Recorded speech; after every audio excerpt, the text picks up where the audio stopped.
आणि मगाशी तुम्ही आईचा उल्लेख केला, की आईकडनं तुम्हाला प्रेरणा मिळाली. जी, जी, जी. एक तुमच्या संदर्भात एक किस्सा किंवा एक तुमचं आहे, की तुम्ही चप्पल नाही घालत, की हो, त्या हो. संदर्भात काय आहे, की हां. विजय पवार म्हटलं, की त्यांनी एक शपथ जी, घेतली किंवा जी, ते जी. काय घेतलं ते तो जर तुम्हाला सांगता आला तर सांगू शकता? सर तो प्रसंग म्हणजे माझ्या जीवनामधून कधी जाणार नाही, कधी निघणार नाही. कारण आई हे फार मोठं दैवत असतं आणि ते अनुभवलेलं दैवत माझ्या घरात होतं. हं, म्हणजे हं. माझी आई होती. हं, हं. माझी आईने माझं शिक्षण झाल्यानंतर हं, हं. माझ्या मुलाला नोकरी लागावी म्हणून आईने 15 वर्ष पायात चप्पल घातली नाही. अरे! माझी आई अनवाणी पायाने फिरायची. हं, हं. किती ऊन असेल, हं, तरी हं. ती चालायची, एका पायावर पाय ठेवून द्यायची. हं, हं, एखाद्या हं. काटा टुचला असेल, दगड टुचला असेल, तर कधी तिने असं दाखवलं नाही, हं, की हं, मला हं. त्रास झाला हं, असेल. हं, हं. की उन्हामध्ये चालताना सडकाचा रोड असेल, डांबरी रोड असेल, पपुटा असेल, काही असेल, हं, पण हं. तिने कधी दाखवलं नाही. फक्त एकच मनामध्ये, की बाबा हं, माझ्या हं. मुलाला कोणीतरी. मग माझं शिक्षण झालेलं होतं, बीपेड झालो होतो मी. हं, हं, हं. मग मी एका विनाअनुदानित शाळेमध्ये नोकरीला लागलो. मग आईला हं. काय सांगितलं मी, की म्हटलं आता चप्पल घालून घे तू. मी हं, हं. लागलो. आईला हे माहिती होतं, की तू नोकरीला लागलाय, पण पगार नाही त्या शाळेला. हं, हं, हं, मग हं. पगार नाही, तर ज्या वेळेला तुझा पगार चालू होईल, हं, हं, त्यावेळेला हं, मी हं. पायात चप्पल घालेन. हं, हं, आणि हं. आई अशा पद्धतीने चालतच होती. मग आम्ही काय करायचो, सुट्टी असायची. हं, हं. दिवसामागे दिवस जात होते.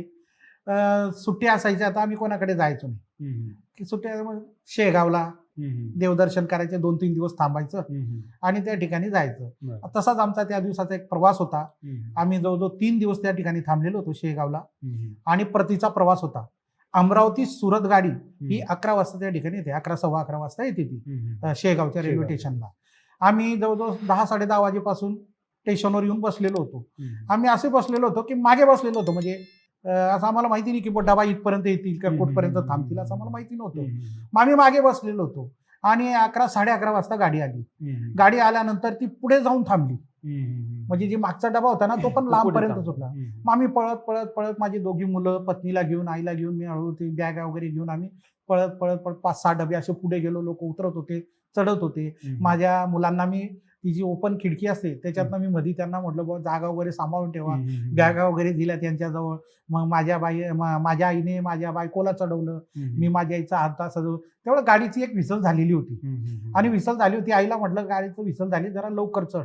आईने एक हँडल धरलेला होता हं, हं, आणि हं. दुसरा धरणार होती. तेवढ्यामध्ये गाडीने एकदम क्विक, वेग घेतला. अगदी म्हणजे एकदम रनिंग सुरू केली. हं, हं. आणि तो आईचा जो हात होता, हं. हात बी सटकला. हात लागलाच नाही दुसरा, हं, पण हं. हा पण हात सटकला. हं, आणि हं. त्या सटकल्यानंतर काय झालं, की त्या जो पाय ठेवला होता, तो पाय सुद्धा त्या पायथ्रीवरनं खाली खाली गेला गेला. आणि माझी आई माझ्या डोळ्यात देखत खाली गेली. हं. खाली गेल्यानंतर मी प्लॅटफॉर्मवर झोपून आईला असं प्लॅटफॉर्मकडे खालच्या बाजूला इकडे सरकवण्याचा प्रयत्न केला. हं, हं. परंतु तोपर्यंत एक चाक आलं आणि हं, हं. माझ्या आईचा डावा पाय त्याच ठिकाणी काढून आईला उचलून मी त्या ठिकाणी प्लॅटफॉर्मवर ठेवलं.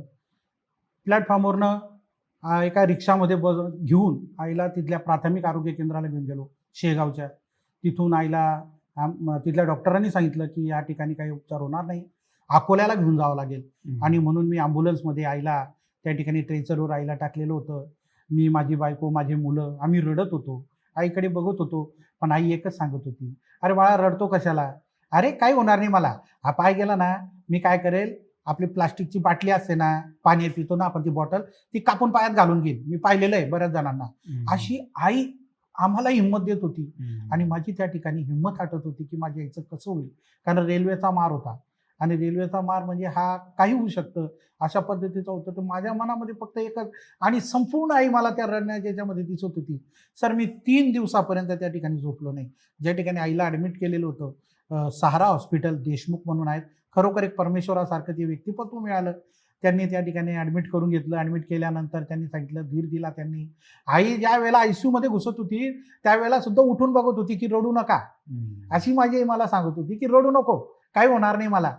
जसं ते काचेचं झापड बंद होत होतं, तरी सुद्धा ती काचेच्या तिकडनं बघत होती आणि माझे डोळे पूर्ण पाणवलेले होते. माझ्या बायकोचे डोळे पाणवलेले होते, की माझी आई आता मला दिसेल का नाही दिसेल? हा माझ्या मनामध्ये होतं, की ज्या आईने माझ्यासाठी एवढे कष्ट केले, एवढी मेहनत केली, पण मी तिच्यासाठी काहीच करू शकलो नाही. हे दुःख आणि वेदना त्यावेळेला जाणवल्या आणि त्या दिवसापासून तर आजपर्यंत मी चप्पल घालत नाही.